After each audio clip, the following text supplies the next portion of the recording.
이번에 방을 빼야 되거든요, 제가. 그래서 지금 방을 빼고 있어요. 여기 더불어함께 교회의 공간에서 저쪽 용동집으로 짐을 옮기고 있습니다. 근데 그 짐을 옮기다 보니까 제 책장에 제가 굉장히 소중하게 여기던 사진 한 장이 있는 걸 발견했어요. 제 인생의 인생샷이라고 불리우는 사진입니다. 그건 우리 아들, 우리 지원이가 지금은 군대 가서 장정이 됐지만 제 아들 지원이가 태어나는 순간에 찍었던 사진입니다. 그 사실을 보여드릴까도 생각을 하긴 했었어요. 그 아이가 태어나서 이렇게 의사가 이렇게 아이를 치켜들었어요. 아이는 울고 있었고 탯줄이 몸에 감겨 있었고요. 근데 조명이 비춰지니까 아이만 확 오브제로 드러나고 뒤는 이렇게 아주 새까맣게 나와서 마치 작가가 찍은 사진처럼 아주 잘 된 사진이에요. 근데 사실 그 사진이 감격적인 이유는 우리 아이가 태어났을 때 그 순간의 모습이기 때문에 그래요. 근데 가만 생각해 보면 우리 아들이 그때 엄마의 태 안에서 얼마나 안전하게 있다가 갑자기 밖으로 나왔을 때 이 아이가 그걸 우리 모두 다 기억하지는 못하지만 우리 아들도 얼마나 그 미지의 세계로 갑자기 튀어나왔을 때, 그리고 드디어 처음으로 자기 코로 호흡을 하기 시작했을 때 그런 것들이 얼마나 두려웠을까. 그래서 그렇게 울었는지도 모르겠다. 얼굴 잔뜩 찌푸리고 울고 있거든요. 앙 하고 울어요. 우리 모두가 그 시간이 있었죠. 우리가 이렇게 두려움 가운데 인생을 시작합니다. 그리고 또 그 사진도 보여드릴까 싶었는데 저희 아버님이 임종하기 직전에 찍었던 사진이 있어요. 아버님이 암 때문에 점점 몸이 아주 쇠약해진 상태에서 호흡이 힘드셨어요. 그래서 호흡이 점점 얕아지시고 이 폐에서 그르렁 소리가 계속 나다가 그러다 어느 순간 그 소리가 멈추고 아버님의 코에서 더 이상 호흡이 나오지 않는 그 순간이 있었죠. 임종하셨구나라는 걸 그때 알았죠. 아버님도 돌아가시면서 이제 죽음 이후의 새로운 삶에 대한 기대도 있으셨겠지만 죽음 이후의 삶을 한 번도 가본 적이 없으니 아버님도 그 순간에 두려움이 없지는 않으셨을 것이다. 두려움과 소망이 함께 있었던 그런 순간이었을 거다라는 생각이 들어요. 그러고 보면 태어나는 순간으로부터 시작해서 죽을 때까지 우리 인생은 두려움 가운데 삽니다. 두려움으로 시작해서 사실 두려움으로 마감하고 우리 인생 한가운데도 끊임없이 두려움을 우리는 만나게 돼요. 이 두려움을 어떻게 다루면서 살 것인가 하는 게 어쩌면 우리 인생이 아닐까라는 생각을 해요. 왜냐하면 우리 삶에는 어떤 것도 보장되어 있지 않고 우리가 걸어가는 길은 한 번도 걸어가 보지 않은 미지의 세계이기 때문에, 늘 새로운 세계이기 때문에 그런 두려움이 우리에게 본질적으로 있지 않을까 싶습니다. 저는 오늘 데살로니가전서를 묵상하면서 데살로니가 교인들이야말로 역시 우리와 비슷한 상태의 그런 두려움 가운데 있었겠구나 하는 생각을 하게 됩니다. 그래서 먼저 저는 여러분들과 함께 2000년 전에 고대 도시 데살로니가에 세워졌던 교회의 성도들이 가지고 있었던 그 두려움이 무엇이었는지를 먼저 살펴보고, 그런 두려움이 우리에게도 여전히 동일하게 있다는 것을 함께 좀 살펴보고, 그러면 그들이 어떻게 이 두려움에 맞섰는지, 싸워 이길 수 있었는지 그 비밀 같은 걸 좀 배워봤으면 좋겠다라는 생각이 들어요. 혹시 설교가 길어지면 뒷부분을 제가 자를 생각이에요. 너무 걱정하지 마세요. 성령께서 그런 지혜도 저에게 주실 줄로 믿습니다. 이 데살로니가 성도들을 보면 일단 무엇보다도 이들이 개인적으로 한 사람 한 사람이 생존하는 것이 굉장히 어려웠던 상황이었습니다. 1장 1절을 보면 데살로니가인의 교회라고 표현되어 있죠. 데살로니가라고 하는 도시, 이 도시에 대해서는 지난번 강해 때 제가 자세하게 아주 좀 장황하게 설명했기 때문에 그 설명을 좀 많이 줄이겠습니다. 다시 여러분들 다시 보시거나 듣거나 책을 읽으시나 그러시면 좋겠는데요. 당시에 고대 도시라고 하는 도시는 우리가 뭐 로마 같은 데 갔을 때 보면 뭐 굉장히 발전된 것처럼 이야기하지만 실제로는 그렇지 않고 매우 위험하고 치안이 보장이 되어 있지 않고 위생적으로 안전하지 않은 그런 곳이었습니다. 그래서 늘 전염병과 역병이 일어나기도 하고, 그래서 그 인구들 중에서 반 이상이 갑자기 다 죽어버리기도 하는 이런 역병이 자주 돌기도 하는 아주 위험한 곳이었어요.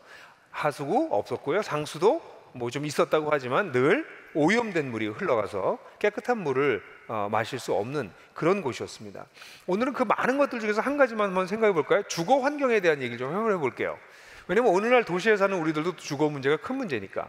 그 당시 데살로니가에는 집이 연립주택이 있었고 그리고 단독주택이 있었다고 말씀드렸어요. 연립주택은 인슐라라고 불리우는 집인데요, 한 5층 정도까지 집을 졌습니다. 근데 고대에 토목 기술이 부족한 상황에서, 자재도 부족한 상태에서 5층의 집을 짓는다는 것은 굉장히 위험한 상황이었어요. 그래서 이 단독주택에 사는 사람들은 굉장히 부자고요, 연립주택에 사는 사람들은 가난한 사람들일 수밖에 없었습니다. 단독주택과 연립주택의 비율은 1대25 정도 됐을 거라고 대충 봐요. 이 연립주택은 당연히 창문만 있고요, 화장실도 없고요, 부엌도 없고요, 창문도 없고, 그러니까 밥을 하면 연기가 창밖으로 나가고, 배변한 것은 그냥 창밖으로 던지고요, 그래서 지나가다 뒤집어 쓰기도 하고요. 그런 끔찍한 형국이었어요. 그게 도시의 모습이었습니다. 근데 그나마 좀 부유한 사람은 자기 집을 가질 수 있었어요. 그리고 조금 부유한 사람들은 5층 가운데, 오늘날은 뭐 높으로 가면 올라갈수록 뭐라고 그래요? 거기를 맨 위층을 뭐라고 그러죠? 펜트하우스라고 그러죠. 맨 위. 제일 부자들이 사는 데를 펜트하우스라고 그러잖아요. 근데 그때는 제일 높은 쪽부터 무너지기가 쉬웠습니다. 그리고 엘리베이터도 없습니다. 걸어 올라가야 되기 때문에 올라갈수록 가난한 사람이 살았어요. 밑에 있을수록 안전했습니다. 이런 주거 환경이 아주 지저분하고 불안전한 상태가 도시에 가득 차 있었어요. 오늘날 그때와 다른 게 별로 없습니다. 부유한 사람들은 좀 안전한 곳에 살았고, 또 안전한 1층, 2층에 살았고, 가난할수록 그 사람들 어쩌면 전세, 월세 내면서 3층, 4층, 5층에서 생명의 위협을 받으면서 살 수밖에 없는 그런 곳이 도시였습니다. 그곳에도요, 미세먼지라는 얘기는 없는데요, 이 도시에 있는 오염된 연기가, 냄새가 너무 가득해서 부자들조차도 저택에 살아도 그 냄새에선 자유로울 수 없다라고 할 정도로 도시 전체에 악취가 뒤섞였어요. 요즘은 미세먼지 있잖아요. 공기청정기 때문에 얘기가 달라질는지 모르겠지만 이런 게 도시 생활이었습니다. 왜 사람들이 도시에 몰려들었을까요? 도시가 그래도 삶의 기회가 있다고 보여졌기 때문에. 그래서 사람들은 도시에 몰려들었습니다. 전쟁이나 역병으로 사람들이 죽어 나가면 또 새로운 사람이 들어오는 이런 일이 계속 반복되는 것이 도시였어요. 불안정하기 그지없었던 것이죠. 그곳에서 살아남는다라고 하는 것, 도시에서 살아남는다는 것 쉬운 일이 아니었습니다. 오늘날도 마찬가지 아닌가요? 오늘날 우리 도시 생활에 있어서 가장 어려운 문제가 뭡니까? 주거 문제 아닌가요? 주거가 불안정하기 때문에 주거권이라는 말이 나올 정도로. 그렇지만 좀 부유한 사람들은 단독주택을 가지고 있기도 하고 좋은 아파트를 가지고 있기도 해요. 그럼 좀 안정적이죠. 그러나 대다수의 한국에 있는 도시에 사는 수많은 사람들은 그런 안정적 주거보다는 불안정한 주거를 가지고 살아가죠. 그때에 비해서 훨씬 안전하고 훨씬 위생적이지만 불안정하다고 하는 것.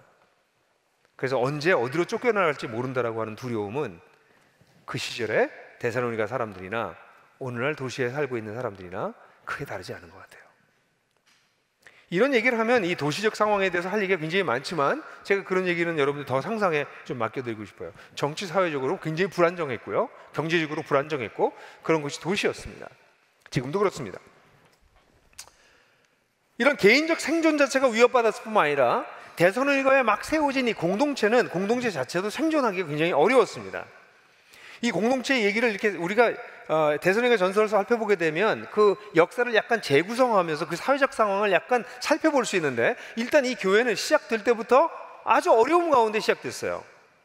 환난 가운데 그들이 1장 6절에 뭐라고 그랬어요? 환난 가운데 너희가 기쁨으로 말씀을 받았다, 이런 표현이 나옵니다. 그러니까 처음 복음을 받아들일 때부터 데살로니가 사람들은 환난을 겪었어요. 사도 바울은 2장 2절에 보면은 내가 많은 싸움 가운데 하나님의 복음을 너에게 전했다, 이렇게 얘기합니다. 여러분들이 아시는 것처럼 사도행전을 보면 데살로니가에서 사도 바울은 복음을 전하다가 결국 쫓겨납니다. 도시에 소요가 일어나서 결국은 쫓겨나요. 아마도 재판을 통해서 다시는 돌아오지 않는다라는 약속을 하고 보석금을 받고선 아마 그 도시로부터 퇴출됐을 가능성이 굉장히 높습니다. 그러니까 이 교회는 세워질 때부터 세상으로부터 핍박을 받으면서 세워졌어요. 그리고 이 교회를 보게 되면 2장 14절 같은 데 보면 너희가 동족에게 똑같은 고난을 받았다. 예루살렘 교회가 동족에게 고난을 받았던 것처럼 너희도 또 동족에게 똑같은 고난을 받았다. 그러면서 3장 3절 같은 데 보면 여러 환난 가운데서 너희들이 흔들리지 않았으면 좋겠다. 그리고 3장 4절에는 환난을 당할 것을 내가 이미 예고했었다.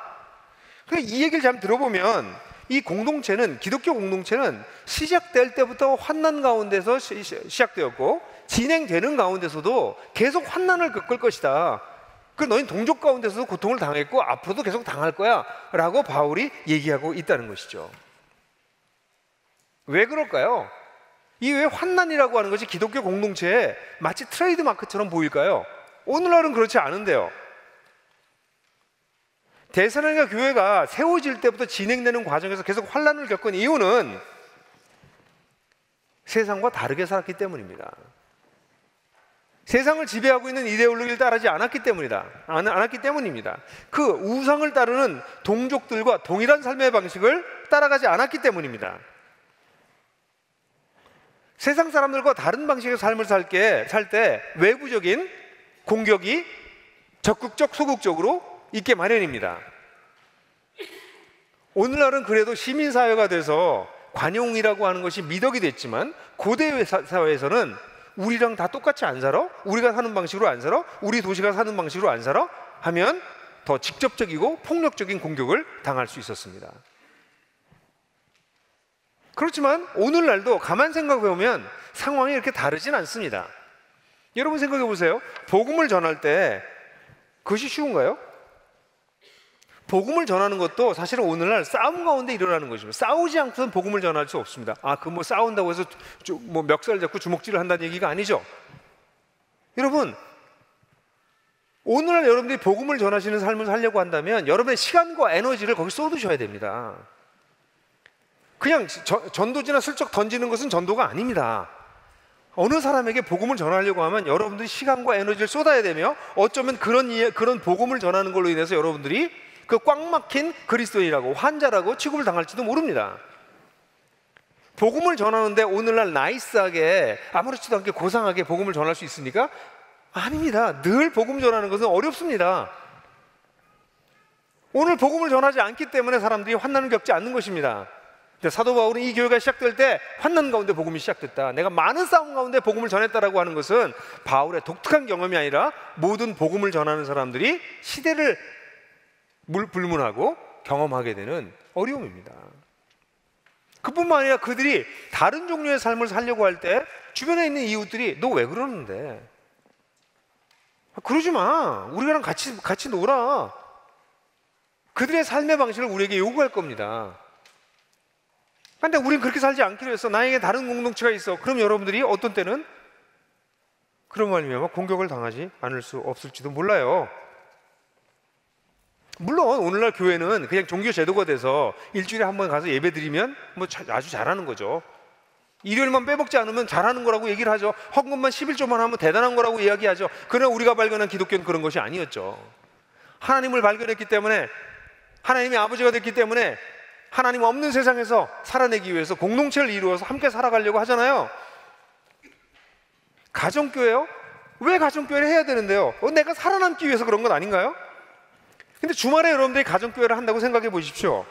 그럼 사람들이 깜짝 놀랄걸요? 여러분들 직장 친구들에게 한번 얘기해 보십시오. 주말마다 나는 4시간, 5시간을 한 주도 빠짐없이 난 우리 교회 식구들이랑 시간을 보내. 그럼 여러분들 전부 다 뭐 어떻게 봐요? 오, 이거 이상한 이단 집단 아닐까? 무슨 사이비 종교 집단에 끌려간 게 아닐까? 이렇게 사람들이 반응을 합니다. 왜냐하면 가족들하고도 서너 시간을 안 보내는 판에 생판 모르는 사람들이 주말마다 모여서 서너 시간을 함께 보낸다고요? 말이 안 되는 얘기죠. 그래서 회사에서 일하다가 가정교회 가야 된다고 한다면 어려움을 겪죠. 다른 사람보다 더 빨리 일을 해야 되고요, 더 많이 일을 해놓고 그리고 나와야 되죠.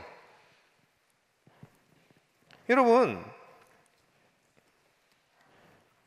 오늘날도 제대로 하나님을 따른다고 한다면 좀 불편함, 불리함, 피해를 보는 것, 공격을 당하는 것, 환난을 겪는 것, 그게 상식입니다. 그러니 이런 것들이 막 우리를 공격해 들어오려고 할 때 데살로니가 교회가 두렵지 않았겠어요? 이 도시라고 하는 곳에서, 그것도 아주 그때는 소수였어요.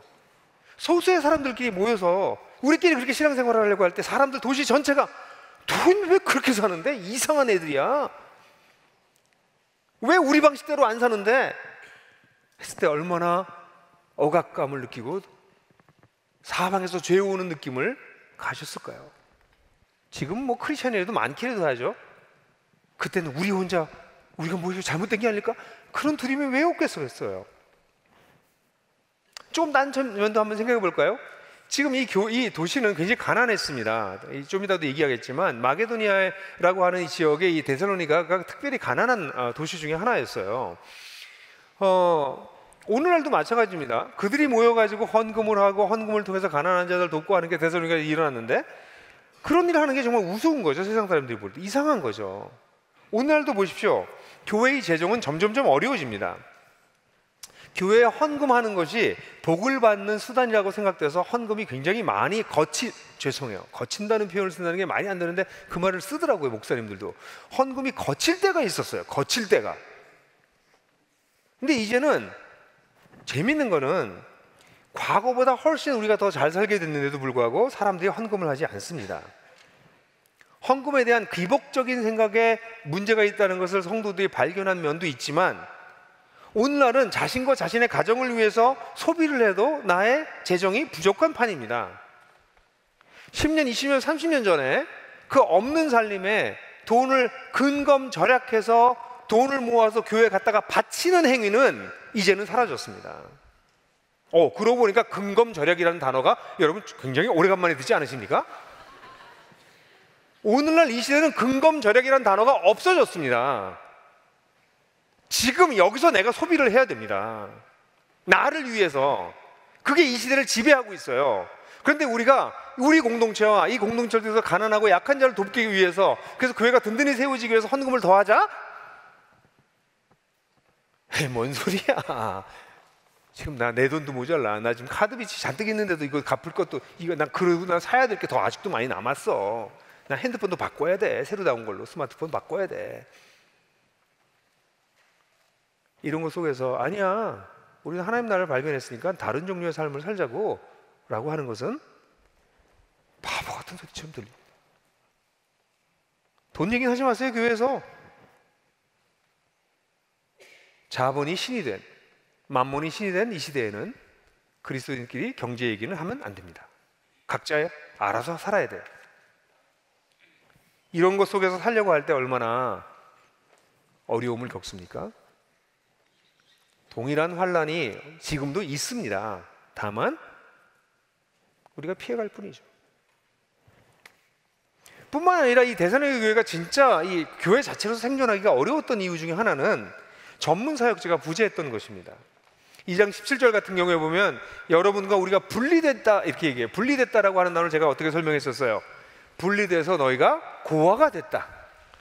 너희가 고아가 된 것처럼 너희와 내가 끊어졌다. 이런 단어라고 설명을 했었던 기억이 나요. 그러니까 이 데살로니가 사람들에게는 영적인 부모와 같은 바울팀이 한 6개월 사역하고 쫓겨났어요. 영적 부모를 잃어버린 것처럼 고아처럼 돼버렸다는 것이죠. 그래서 사도 바울은 너무너무나 이들이 보고 싶었기 때문에 다시 찾아가려고 애를 많이 썼습니다. 근데 그것이 계속 막혔기 때문에 2장 18절에는 사탄이 이것을 막았다라고까지, 사도 바울이 자주 안 쓰는 표현이에요. 사탄이 막았다라고까지 표현합니다. 이 얘기는 무슨 얘기입니까? 이들끼리, 자기네들끼리 자립하기가 너무나도 어려운 어린 교회였어요. 생각해 보세요. 교회가 막 세워졌어요. 데살로니가라고 하는 그 위험천만한 도시에 조그만 기독교 공동체 생겼어요. 근데 그들을 이끌어가는 리더들이 사라져버렸어요. 이 공동체 살아남을 수 있을까요? 그런 두려움이 데살로니가 교회 사람들에게 없었겠습니까? 사실 오늘날 현대교회는 목회자에게, 사역자에게 철저하게 의존합니다. 우리 분교하고 분립한 나들목 교회들은 사실은 이 분교를 하고 난 다음에 우리가 이제 깨달은 것들이 있어요. 뭐냐면, 우리가 이게 너무 사역자들한테 의존하면서 교회 생활을 했구나 하는 것을 발견하시는 교회들이 많을 거예요. 5교회가. 특별히 4교회, 우리 이 더불함께 교회는 아직 사이즈가 좀 커서 약간 차이가 다르지만 나머지 4교회는 사역자들이 몇 명 없거든요. 그러니까 가보니까 와우, 그동안 교회가 이게 할 일이 무지하게 많았는데 이걸 나는 손 놓고 있었네, 이런 걸 이제 발견하는 거죠. 사역자가 없으면 교회가 안 돌아가는 것이 한국의 교회들의 현실이에요. 성도들은 이렇게 얘기하는 걸 용서하세요. 헌금을 해서 사역자들을 고용하는 거죠. 그래서 종교적 서비스를 제공할 수 있도록 하는 거죠. 그 사역자가 없는 교회를 생각해 보신 적 있어요? 사역자에게 과도하게 의지하지 않아도 되는 교회를 생각해 보신 적이 있으세요? 근데 놀랍게도 여러분들이 아시는 거지만 데살로니가 교회는 사역자의 부재가 오히려 그들로 하여금 주님을 의지하게 만들었습니다. 사실 우리 나들목 교회가 헤어지기 직전에 저희 나들목 교회가 어떤 면에서는 교회로서는 이렇게 만개한 상황이었어요. 꽃이 완전히 핀 상황이라고 볼 수 있어요. 사역자 팀은 아주 단단한 팀워크가 있는, 그래서 은사를 발휘할 수 있는 사역자 팀이 구성됐어요. 아마 그런 사역자, 이제 그것은 사라졌지만 그런 사역자 팀을 갖는 교회는 몇 개 없었을 거예요.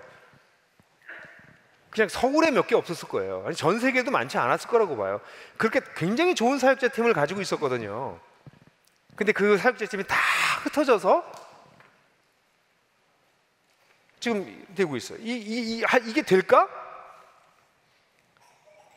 그리고 그동안 여러분들 18년 동안 제 설교를 들으면서 제 설교에 일종의 인이 박히셨어요. 중독되셨어요. 그 지금 중독되신 분이 오신 거야. 그랬다가 5명에 5교회로 나뉘어지고 다른 설교자, 젊은 설교자들이 섰을 때 불편하죠. 그게 불편하지 않으면 제가 그동안 너무 못했다는 거예요. 그 불편한 게 너무나 당연해요. 이런데 우리가 갈 수 있을까? 그런 두려움이 교회 공동체에 우리 가운데 있잖아요. 이게 데살로니가 교회가 겪었던 거랑 비슷해요. 똑같진 않지만 사역자의 부재, 사역자의 불연속성, 이래도 교회가 될까?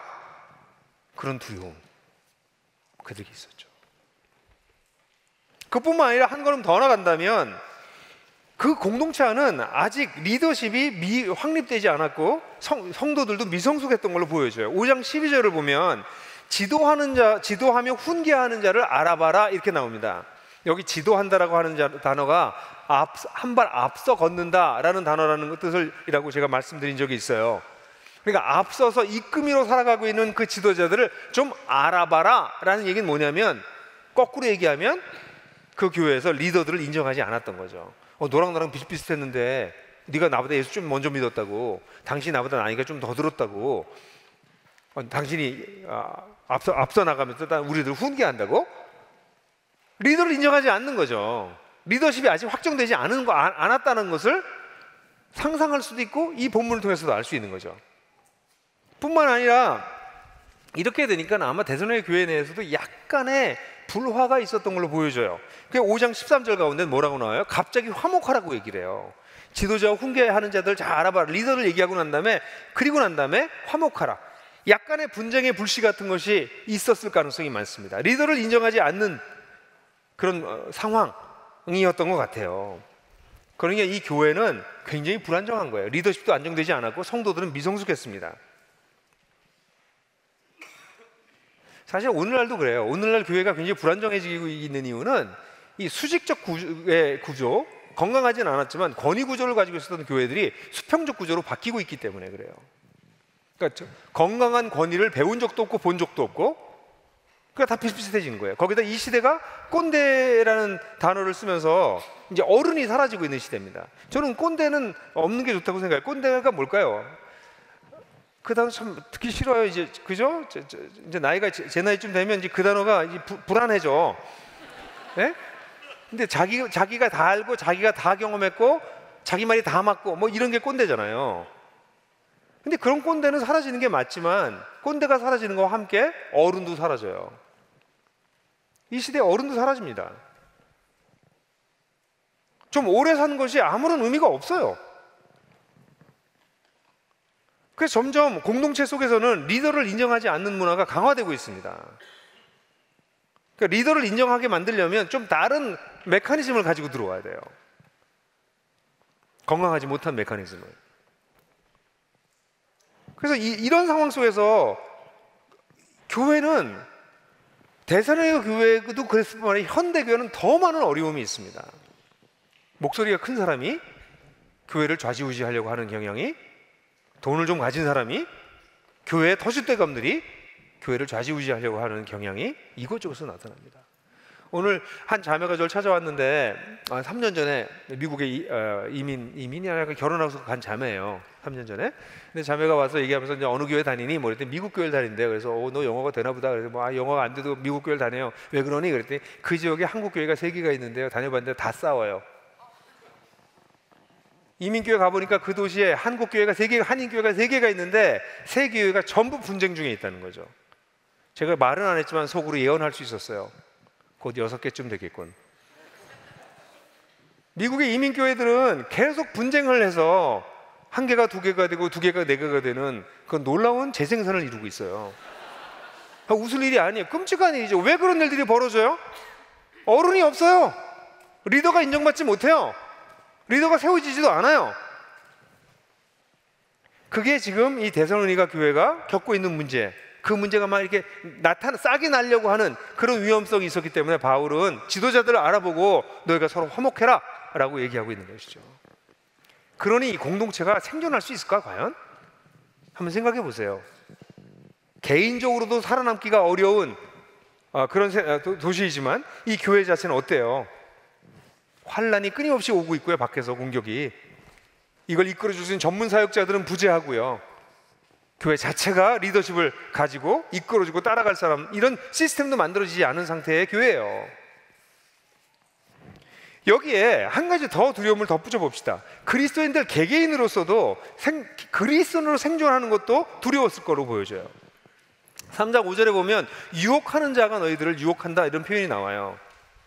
그리고 난 다음에 4장 1절부터 18절 4장 전체를 통해서 마땅히 어떻게 살아야 될지에 대해서 바울이 설명하는데 3가지 주제를 얘기합니다. 섹스, 경제, 죽음, 이 3가지 주제를 얘기를 해요. 그러니까 지난번 설교할 때도 제가 이 내용을 자세하게 2번에 걸쳐서 다뤘던 게 기억나는데요. 한 그리스도인으로 살아나려고 할 경우에 그 그리스도인으로 살아가는 것을 끊임없이 흔들어 놓는 유혹하는 자들이 그들에게 있었어요. 그래서 마땅히 어떻게 살아야 할지에 대해서 혼란이 빠지는 거죠. 그리스도인들이. 그래서 이 5장 14절 같은 경우에 보면 이렇게 흔들리고 있는 사람들을 3부류로 얘기하고 있는데 5장 14절 한번 읽어볼까요 우리? 여러분들 성경 전체를 제가 번역한 걸 여러분들 드렸던 것 같아요. 보니까 5장 14절 한번 같이 읽어봅시다. 같이 한번 읽죠. 시작. 형제자매 여러분, 여러분에게 권고하니 무질서하게 하는 사람은 훈계하고 마음이 약한 사람을 위로하고 힘이 없는 사람을 붙잡아주며 모든 사람에게 오래 참으십시오. 여기 모든 사람에게는 우리가 오래 참는 것이 필요한데 여기 3부류의 사람이 나오는데 3부류의 사람이 첫 번째 무질서한 사람이에요. 무질서한 사람. 이 무질서하다라고 하는 것은 열에서 빠져나와서 열을 흔들어 놓는다 이런 뜻인데 이 무질서하다라고 하는 것, 그건 경제 생활을 특별히 뜻하는 것입니다. 그러니까 바울이 4장에서 경제적으로 무질서한 자들의 이야기를 다뤘거든요. 이 무질서한 사람은 경제적으로 자꾸 자신의 경제 생활을 제대로 영위하지 못하는 거예요. 그런 사람이 무질서한 사람입니다. 두 번째, 마음이 약한 사람은 아마도 자기의 사랑하는 사람들이 먼저 죽어서 이 죽음을 경험하고 그래서 마음이 약해진 사람들을 뜻할 가능성이 많아요. 그러니까 바로 4장에서 나왔던 이 죽음에 대한, 죽음을 겪고 위로를 받지 못하고 있는 사람들에게 이러이러한 진리로 위로해라 라고 얘기했던 바로 죽음을 겪고 있는 사람이라고 말할 수 있어요.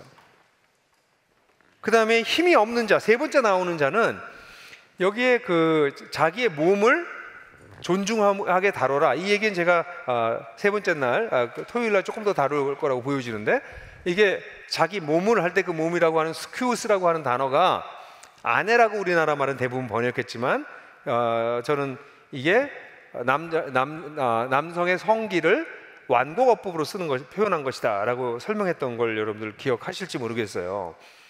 그 얘기를 여기서 다시 자세하게 얘기 못하지만 자기 몸을 잘 컨트롤하지 못하는, 자기 성적 욕구를 제대로 컨트롤하지 못하는 사람들이 여기 힘이 없는 사람들입니다.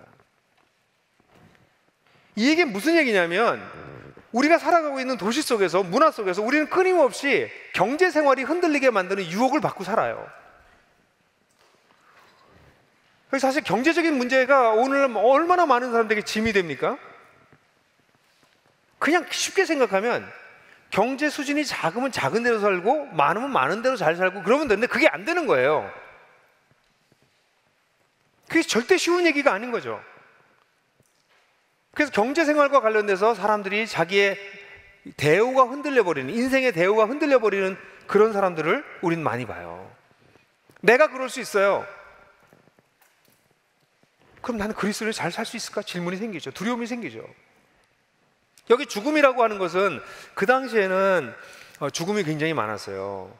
그냥 한 30살 정도 살다가 죽는다, 보통 그렇게 볼 정도로 많이 빨리빨리 죽었어요. 이 평균 수명이 굉장히 낮았습니다. 그러니까 죽음을 많이 경험했어요.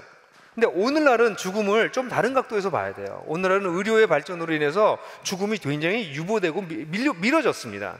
대신에 살아있는 동안 죽음을 맛보면서 사는 사람이 너무 많아요. 옛날에는 그냥 사는 게 바빴기 때문에 죽음이라고 하는 문제가 별로 크지 않았어요. 근데 오늘날은 절망, 죽음에 이른다고 하는 병인 절망에 빠져 있는 사람들, 무기력에 빠져 있는 사람들, 오늘날처럼 우울증이 이렇게 창궐하는 시대는 없었어요. 그래서 사람들은 살아있지만 사는 것 같지 않고 거의 죽음을 맛보는 것처럼 사는 사람들이 너무 많아요. 그러니까 경제 생활도 어려운 데다가 그다음에 내면적으로 이게 살아있는 게 아니라 이게 죽은 것 같다, 내가, 그런 고통을 겪는 사람들이 우리 가운데 있다는 거죠. 그럼 그리스도는 나는 이런 걸 어떻게 다루고 살아야 되지? 살아남을 수 있을까? 그런 생각을 한다는 거죠. 거기다가 성적인 문제는 오늘날 이 시대에 정말 어려운 문제여서 과거에 남자들만 이 성적인 욕망이 컸다고 했는데 점점 이제 여성들도 달라지고 있어요. 여성의 성이 오픈되면서 자기 통제력이라고 하는 건 점점 사라지게 되고 자유, 자기 결정권이라는 말 속에서 성적 방종이 묵인되는 것 정도가 아니라 아무렇지도 않게 여겨지는 사회 속에 살 때 나는 그리스도인의 이 속에서 내 자신의 경건성을 지키면서 살아갈 수 있을까? 라는 질문이 생기게 되는 거죠. 청년들은 더 그랬을지도 몰라요. 과연 나는 결혼이나 하며 살까? 난 직장이나 제대로 얻을까? 난 크리스천으로 산다는 게 뭘까 도대체? 저는 이 데살로니가 교회를 이렇게 보면서, 야, 데살로니가 교회에 속해 있는 사람들이 이 데살로니가라는 하는 도시에 살면서 얼마나 두려움이 많았을까? 그 자신들의 공동체를 봐도 이게 공동체가 되겠나 이래가지고 어려움만 계속 있는 공동체, 그 두려움, 거기다 그리스도인이 되고 난 다음에 내가 과연 이 세상에서 그리스도인으로 살아남을 수 있을까? 그런 두려움이 그들을 애워싸고 있었겠구나 라는 생각을 하게 됩니다. 사랑하는 형제자매 여러분, 여러분은 어떠세요? 여러분들도 개인적으로 공동체적으로 두려움이 좀 있지 않으세요? 두려움이 있으실 거예요. 우리가 그 두려움에 대해서 영향을 받고 삽니다.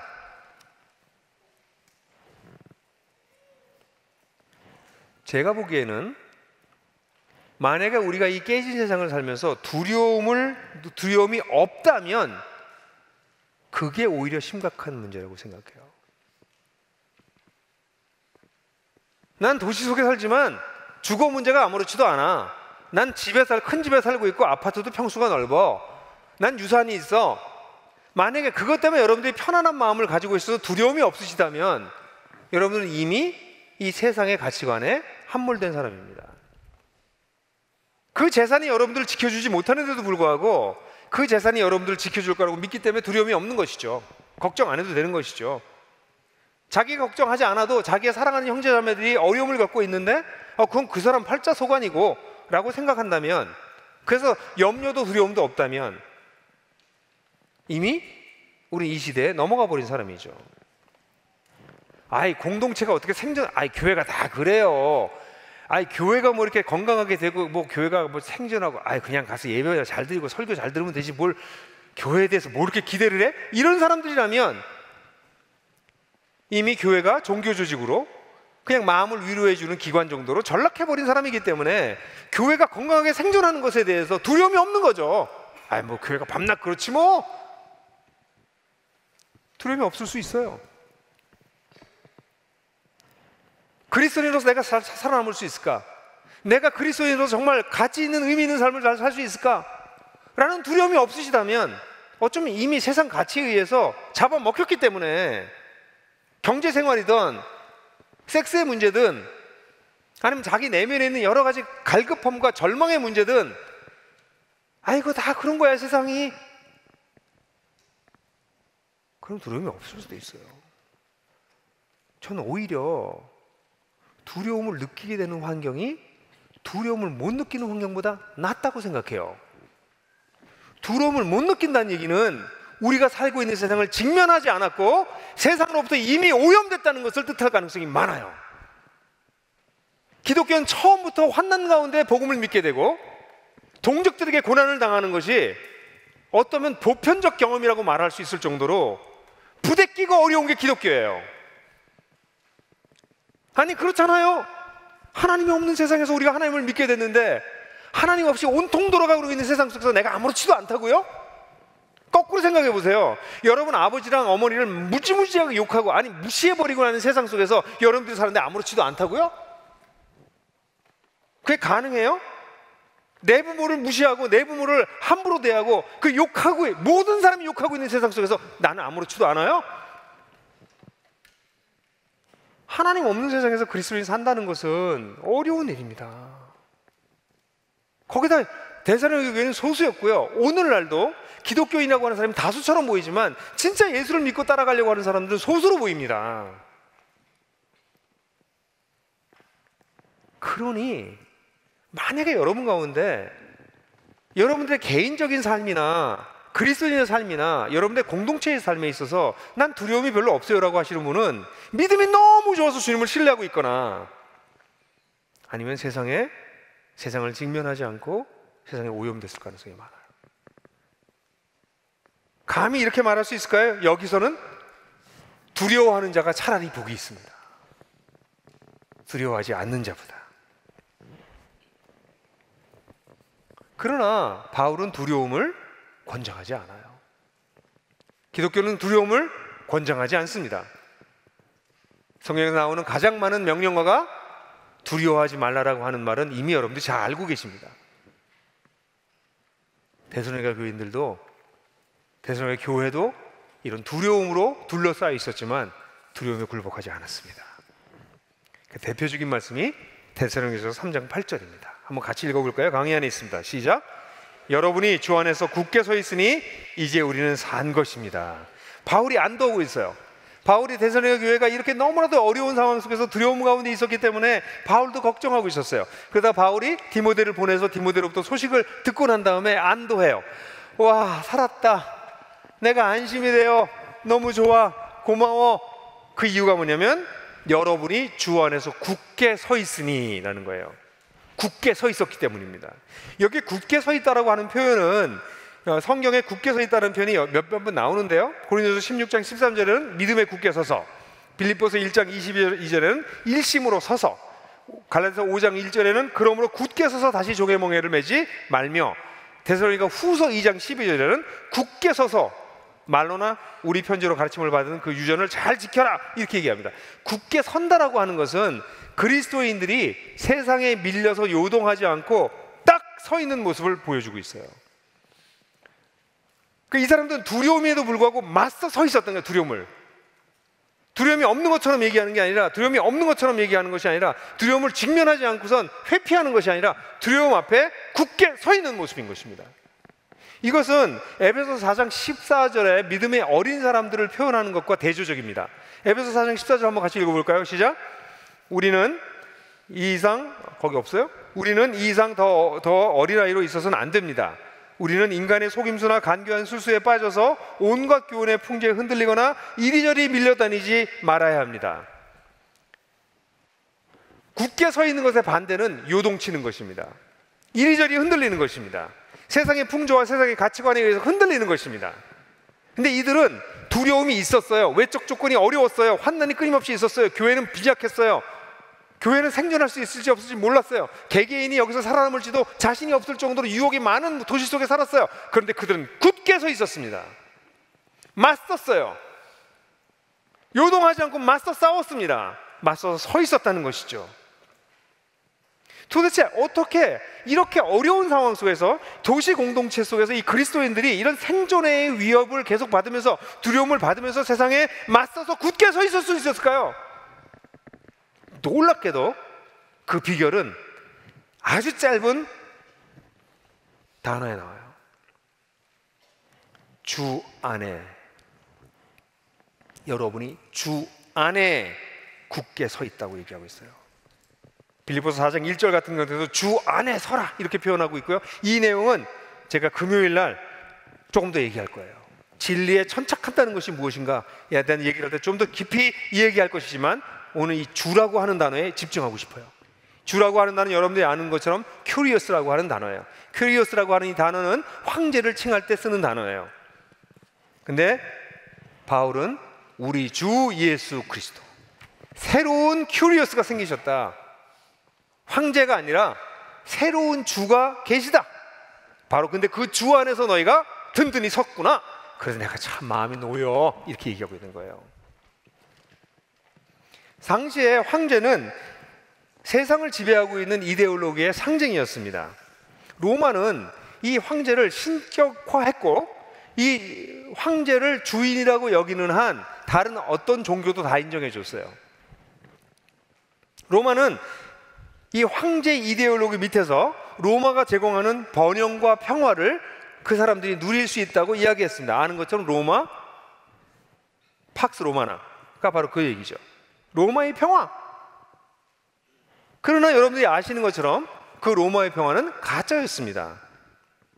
그 평화가 가짜였을 뿐만 아니라 그들이 주라고 주장하고 있었던 황제도 가짜였습니다.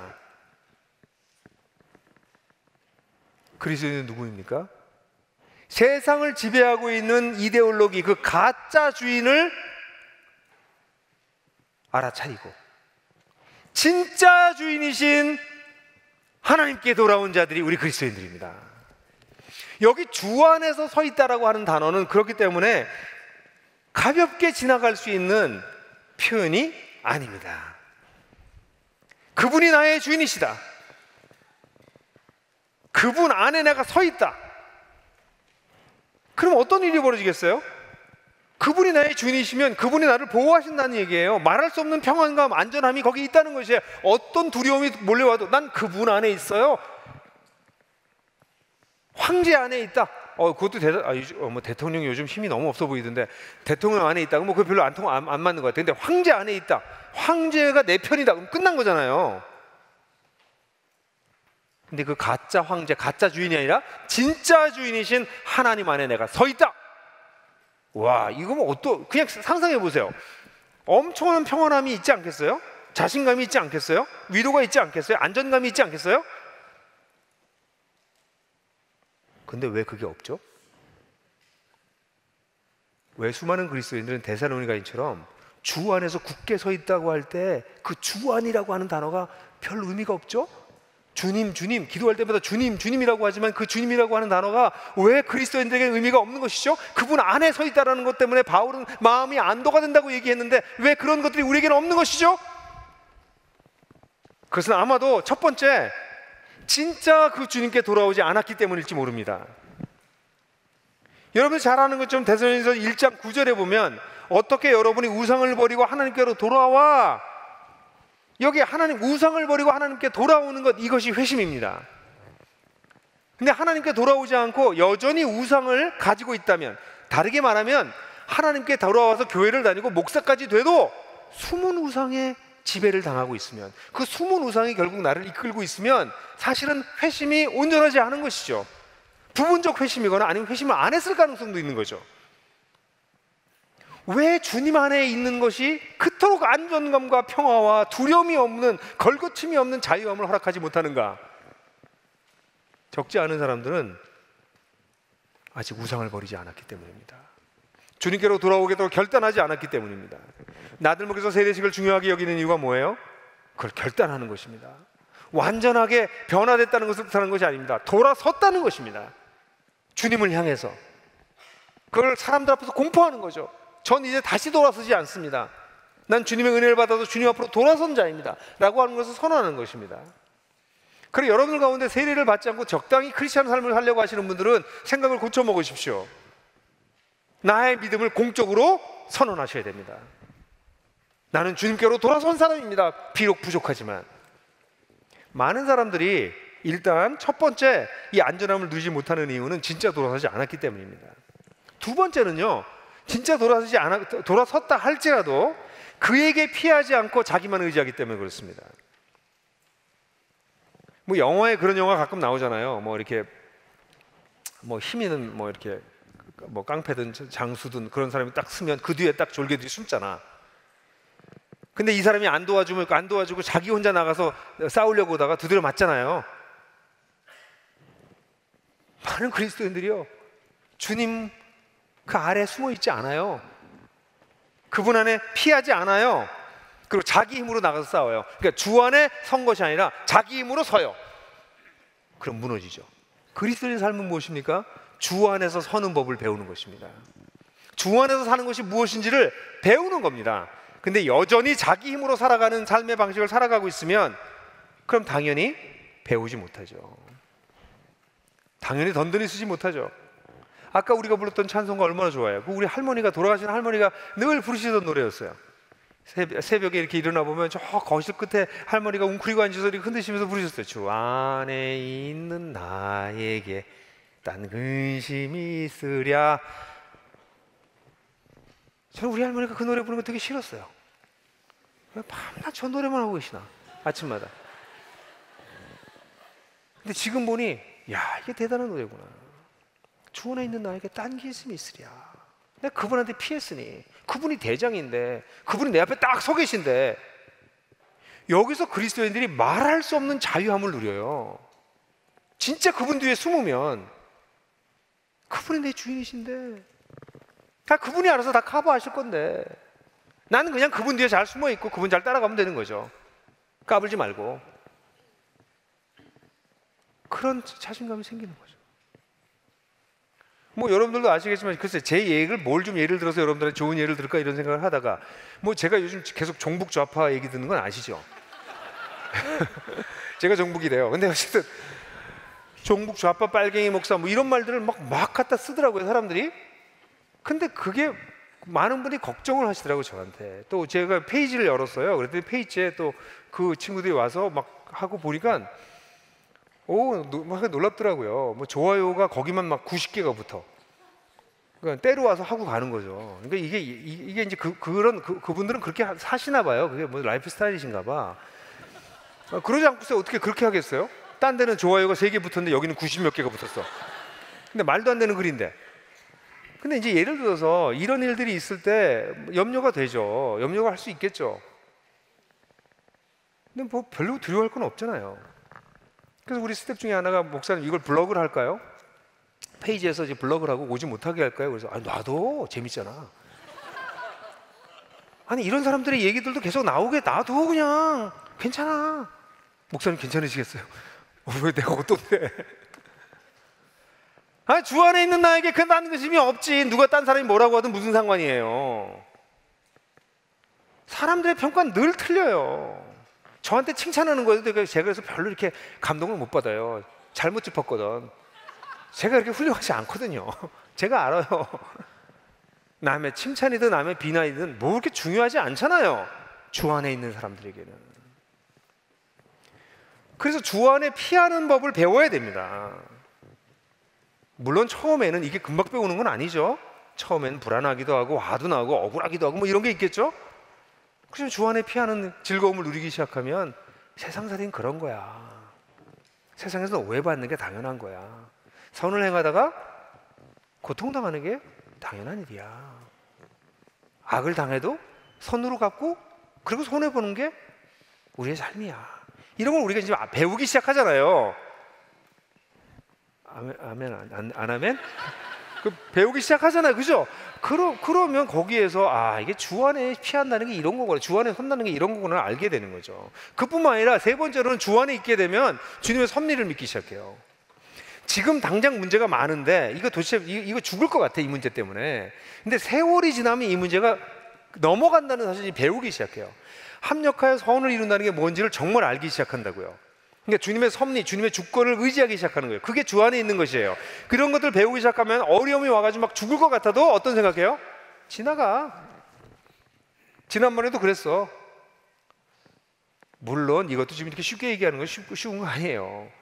절망하고 뭐 악쓰고 하나님한테 불평하고 뭐 나 죽겠다고 그러고 뭐 사람들 쫓아다니고 온갖 짓 하다가 나중에 끝나서 문제 해결되고 나면 참 창피하다. 내가 그때 좀 조용히 그냥 침묵하면서 조용히 지나갔으면 얼마나 좋았을까.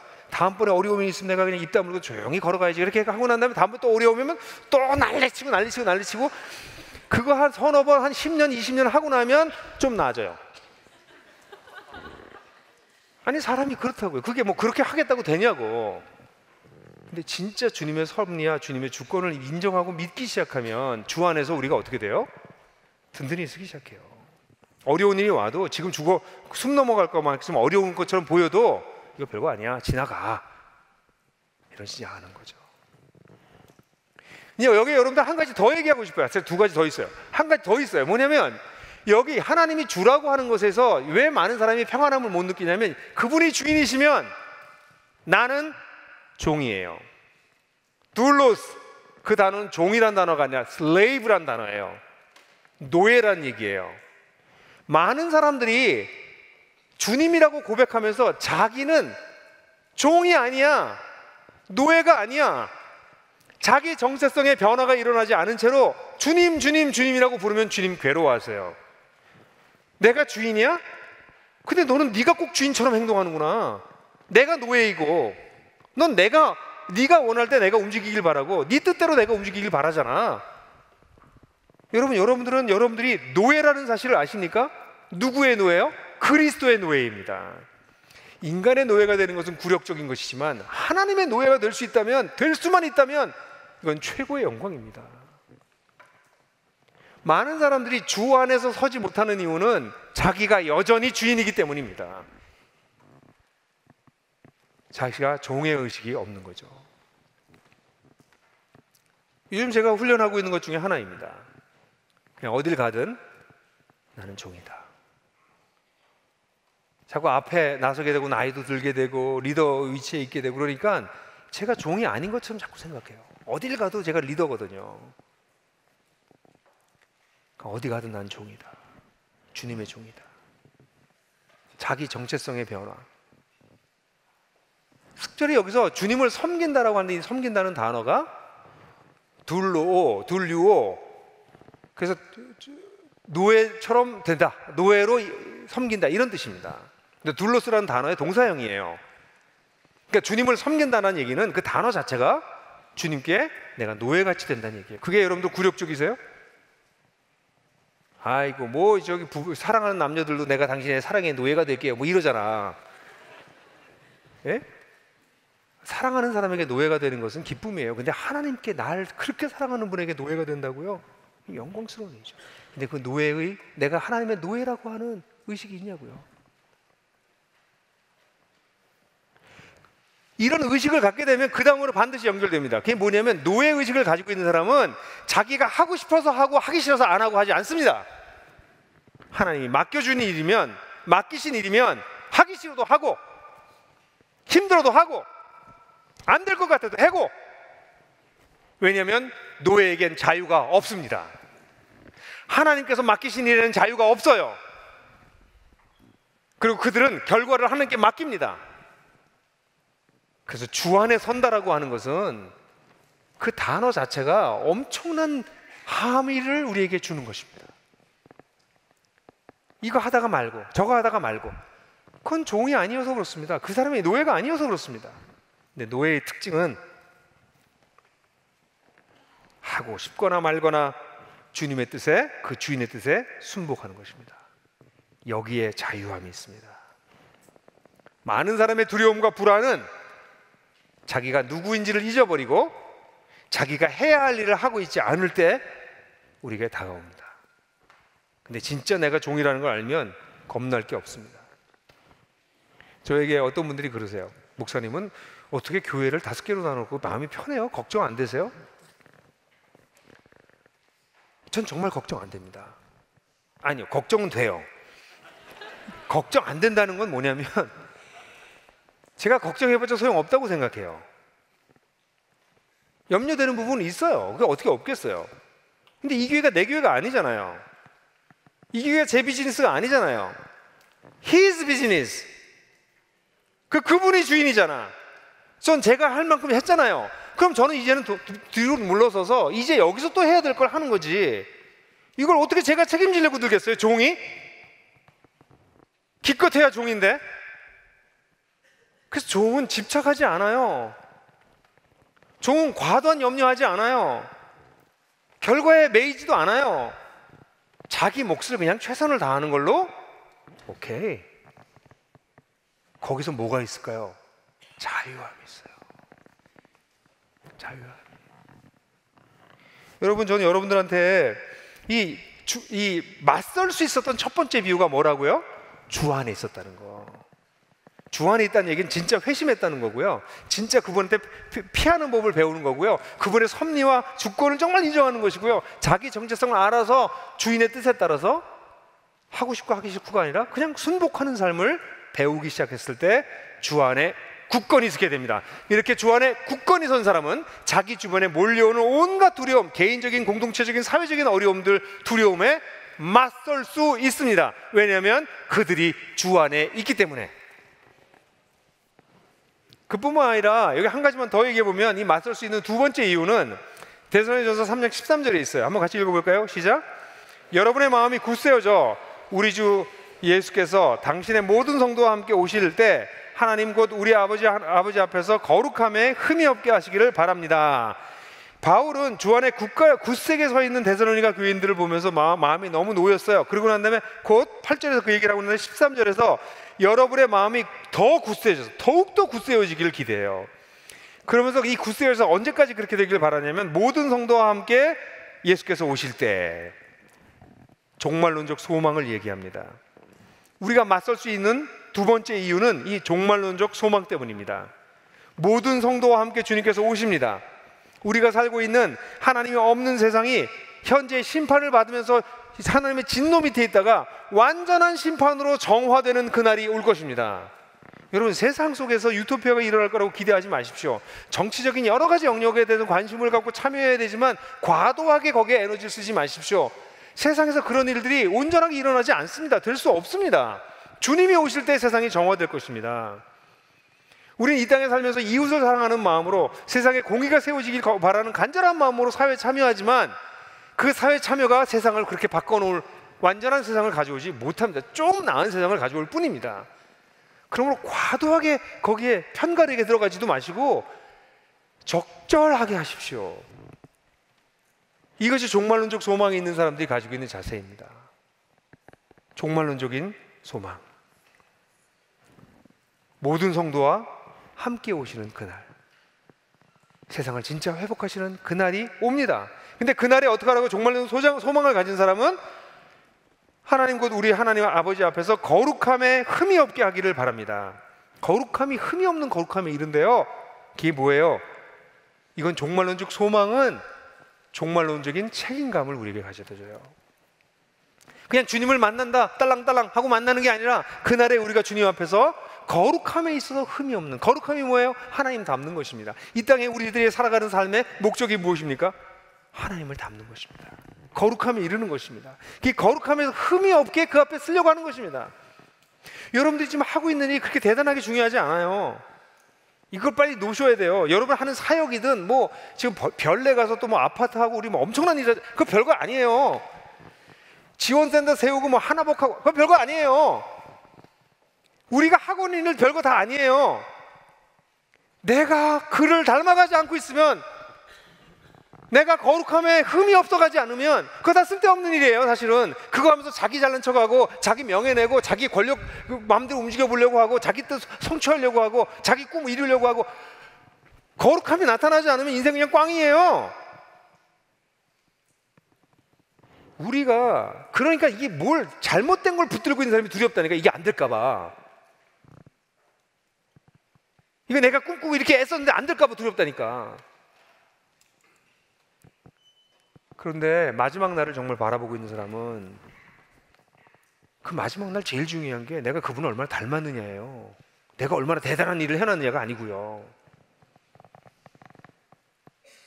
종말론적 소망은 우리에게 종말론적 책임감, 비전을 줘요. 그러면 더욱더 굳세어질 것이다. 바울은 그렇게 얘기하고 있는 거예요. 주 안에서도 지금 굳세지만 이런 종말에 대한 꿈을 가지고 있으면 더욱더 굳세어져서 그날에 이르게 될 것이다. 바울이 그렇게 얘기하고 있는 것입니다. 그냥 결론적으로 이렇게 두려움에 맞서게 됐을 때 나타나는 일은 실제적이에요. 매우 실제적이에요. 제가 3가지 써놨지만 그건 나중에 뭐 금요일 토요일 날 좀 제가 소화하도록 하고, 그 가운데 하나만 딱 얘기할게요. 이렇게 이 데살로니가 교회가 경제적으로도 어렵고 도시에서도 어렵고 살아남기도 어려운 상황이었는데, 이들이 놀랍게도 데살로니가 교회가 유명한 것은 이런 상황 속에서도 두려움에 찌들린 게 아니라, 경제적으로 너무 어려워가지고 찌들린 게 아니라 오히려 넉넉하게 나눴다는 것이에요. 이 데살로니가 전서 4장 9절부터 11절 한번 같이 읽어볼까요? 시작. 형제 사랑에 관하여는 여러분에게 쓸 필요가 없습니다. 왜냐하면 여러분 스스로가 서로 사랑하라는 하나님의 가르침을 받아 온 마게도냐에 있는 모든 형제자매에게 이것을 행하고 있기 때문입니다. 형제자매 여러분, 우리는 여러분이 더욱 그렇게 하기를, 또한 여러분의 명호와 같이 조용히 살기와 자신의 일을 하는 것과 여러분의 자신의 손으로 하기를 열망할 것을 권면합니다. 제가 여기서 간단한 것만 얘기하고 넘어가려고요. 여기 보면 형제 사랑에 대해서 얘기해 줬는데, 너희가 그건 너무 잘하고 있어. 하나님의 가르치면서 온 마게도냐에 있는 모든 형제자매에게 이걸 행하고 있대요. 이게 뭘까요, 여러분? 형제 자매를 사랑하고 있는 게 마게도냐는요, 마게도냐 지역이면 이 한반도 정도가 되는 지역이에요. 거기에 있는 크리스찬들을 다 사랑하는데 어떻게? 찾아가서 말로 위로하고 뭐 했기 때문에. 그 다음에 10절 하반절부터 11절까지 나오는 단어들은 전부 경제생활과 관련된 부분입니다. 그들은 사랑을 말로 하지 않았습니다. 뭘로 했어요? 돈으로 했습니다. 근데 그들이 돈이 많았나요? 돈이 없었습니다. 가난했어요. 그런데도 그들은 그 형제 사랑하는 것을 실제로 마게도냐에 있는 모든 가난한 형제자매들을 위해서 애쓰고 있었어요. 이게 두려움에 맞서서 나타난 열매입니다. 실제적 열매입니다. 이게 나중에 4년이나 6년 정도 지나고 난 다음에 바울이 고린도 후서를 쓸 때, 고린도 후서에서 바울이 뭐라고 얘기했는지 아세요? 고린도 후서 8장 1절부터 5절까지 보면 같이 한번 읽죠. 시작. 형제자매 여러분, 우리는 하나님께서 마게도냐의 여러 교회에 베풀어 주신 은혜를 여러분에게 알리려고 합니다. 그들은 큰 환난의 시련을 겪으면서도 기쁨이 넘치고 극심한 가난에 쪼들면서 넉넉한 마음으로 남에게 베풀었습니다. 여기 보죠. 큰 환난과 시련인데도 기쁨이 넘치고, 극심한 가난에 쪼들리면서도, 극심한 가난이라고 얘기했어요. 극심한 가난에 쪼들면서 넉넉한 마음으로 남에게 베풀었습니다. 3절에 보면 다 같이 읽어요. 시작. 내가 증언합니다. 그들은 힘이 나는 대로 구제하였을 뿐 아니라 오히려 힘에 넘치도록 자원해서 하였습니다. 그들은 성도들을 구제하는 특권에 동참해 달라고 우리에게 간절히 청하였습니다. 그들은 우리가 기대한 이상으로 하나님의 뜻을 따라 먼저 자신을 주님께 바치고 우리에게 바쳤습니다. 여러분, 이 데살로니가 교회를 보세요. 도시 속에서 찌들렸어요. 교회는 작았어요. 교회는 살아남을지 어쩔지도 몰랐어요. 개개인이 전부 다 이 도시 속에서 살아남을 수 있는 자신도 없을 만큼 유혹이 그들을 에워싸고 있었어요. 근데 그들은 주 안에서 굳건히 서 있었어요. 이 열매가 뭘로 나타났냐면, 그들 혼자 신앙을 지킨 걸로 만난 것이 아니라 그들은 극심한 가난과 쪼들리고 있고 환난과 시련을 겪으면서도 넉넉한 마음으로 가난하고 자기보다 더 어려운 사람들을 도우려고 힘을 닿는 대로 애를 썼어요. 그들은 성도를 구제하는 특권에 동참하게 해달라고 간절히 청했다고 말하고 있어요. 그래서 그들은 그들 자신을 먼저 주님께 드리고 그리고 우리에게 바쳤다고 얘기하고 있어요.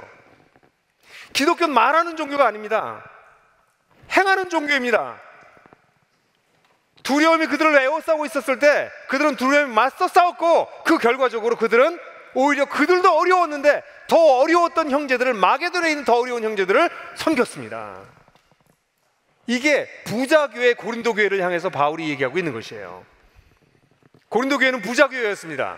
헌금을 약정해 놓고도 헌금하지 않고 있는 교회들이었어요. 근데 마게도의 교회를 얘기하고 있는 거예요. 그 가난한 사람들이 더 열심으로 주님을 섬긴다. 이들이 두려움에 맞서 굳게 서 있었기 때문에 이것이 가능한 일이었습니다. 저는 우리 5개의 교회가 경제적으로 어려움을 겪을 수 있다고 생각해요. 지금 특별히 더불어함께교회가 경제적으로 어려움을 겪고 있대요. 뭐 매달 몇 천만 원씩 마이너스가 난대요. 그럼 이 문제를 해결하기 위해서 더불어함께교회가 애를 쓰겠죠. 이걸 위해서 우리가 기도해야 되겠죠. 두려워하지 마세요. 뭐 마이너스가 난다고 그렇게 두려워하지 마세요. 정말 하나님을 신뢰하고 하나님과 함께 나아가보세요. 어떻게 해결해야 될지 같이 기도하면서 문제를 찾아보세요. 그리고 나머지 형제 교회들은 더불어함께교회가 가운데 있고 제일 크니까 거기서 이제 뭘 받을 생각 하지 마시고, 오히려 거꾸로 나머지 4교회가 더불어함께교회를 도와야 될지도 몰라요. 더불어함께교회가 최선을 다하는데도 만약 그렇다면, 아니에요? 맞죠? 형제자매 여러분, 저는요 결국 우리 모든 문제가 어디로 수렴되냐면요, 재정적인 문제로 수렴돼요. 특별히 자본주의 사회에서 이 문제는 더 그렇습니다. 그러니까 우리가 주님 앞에서 굳게 서 있다고 할 경우에 그것이 말로, 신학적으로, 영적으로, 예배로만 나타난다면 그것은 알맹이가 없는 가짜일 가능성이 많습니다. 근데 굳게 서 있는 것은 형제 사랑으로 나타나며, 형제 사랑에는 돈과 에너지와 시간이 들어갑니다.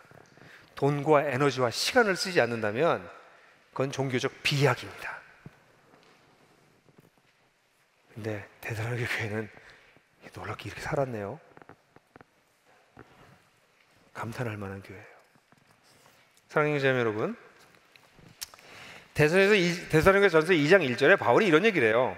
형제자매 여러분, 우리가 여러분에게 간 것이 헛되지 않은 줄을 여러분이 친히 알고 있습니다. 이렇게 얘기를 해요. 그러니까 이 어렵게 정말 데살로니가 가서 복음 전했던 게 헛되지 않은 줄 내가 알고 있다, 이렇게 얘기하잖아요. 저는 우리 모두가 이렇게 고백했으면 좋겠어요. 우리가 나들목 교회를 네트워크 교회 5개로 나눈 것이 헛되지 않은 줄을 알고 있습니다. 지금 어려움이 있어요. 5교회마다 이런저런 어려움이 있어요. 두려움도 우리에게 좀 있어요. 그리고 아쉬움도 있어요. 아쉬움이야 제가 제일 많죠. 잘 모르세요 여러분들. 제가 아까 요 앞에 앉아가지고 거의 울 뻔했어요. 이걸 뺏기다니, 뭐 이런 생각. 아니, 말씀을 오늘 이게 전해야 되는데 이런 말씀을 전할 수 있는 기회를, 이 회중을 내가 잃어버리다니. 그 여러분, 저는 아쉬움이 너무 커요. 여러분들도 아쉬움들이 있겠지. 이런저런 아쉬움들이 있겠지. 그럼에도 불구하고 5개로 나눈 것이 하나님의 뜻이었단 말이에요. 근데 지금 어려움이 있어요. 이런저런 어려움이. 두렵기도 해요. 두려움을 직면하세요. 그리고 두려움에 맞서세요. 어디서? 주 안에서. 그러면 세월이 지나고 난 다음에 우리가 교회를 5개로 나눈 것이 헛되지 않은 것을 안다라고 고백하는 날이 올 줄로 믿습니다.